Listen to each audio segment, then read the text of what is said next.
Nima uchun yarashding? Meni sevganing uchunmi yoki qanaqadir manfaat ko'zlabmi yoki ishsiz qolib ketganing uchunmi? Boshladik jonim. Qani meni savollarimga bir javob beringchi. Ota-onangiz meni kelin sifatida qabul qilganmi? Savolingga javob bermayman, jonim.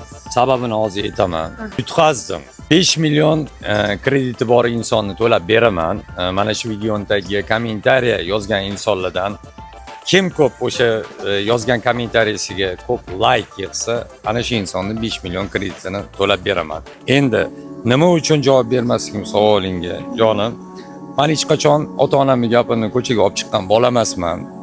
Mana shu ijtimoiy tarmoqda ham ota-onamning gapini muhokama qilgan yoki uyimda bo'ladigan o'zimiz mavzuyimizni hech qachon ijtimoiy tarmoqqa olib chiqmaganman. Bo'ldi. Savolimni javobini kameradan tashqari o'zimga aytarsiz, mayli.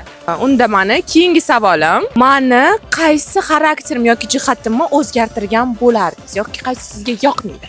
Sizga 50 milliondan 300 milliongacha pul kerakmi? Ishingizni bir kun yoki 2 kunda birgina pasportingiz evaziga hal qilib beramiz. Garov evaziga esa uy yoki mashina. Hududlarimiz: Qarshi, Samarqand, Andijon va Toshkent.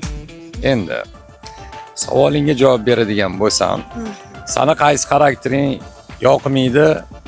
Men bilan yengishing yoqmaydi. Bir narsani bilaman, shu noto'g'ri desam, oxirida bari to'g'ri bo'lib chiqaman. Buni noto'g'ri desam, yo'q unaqa emas deb, shunaqa yengishing yoqmaydi. Yengishmayman-ku jonim. Mana o'zimning fikrim. Mana hozir ham yengish olsa, o'sha nechtasida men to'g'ri bo'lib chiqqanman. Ko'rdingmi mana shunaqa?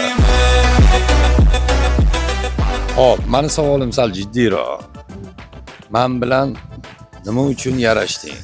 Meni sevganing uchunmi yoki qanaqadir manfaat ko'zlabmi yoki ishsiz qolib ketganing uchunmi? To'g'risini ayt.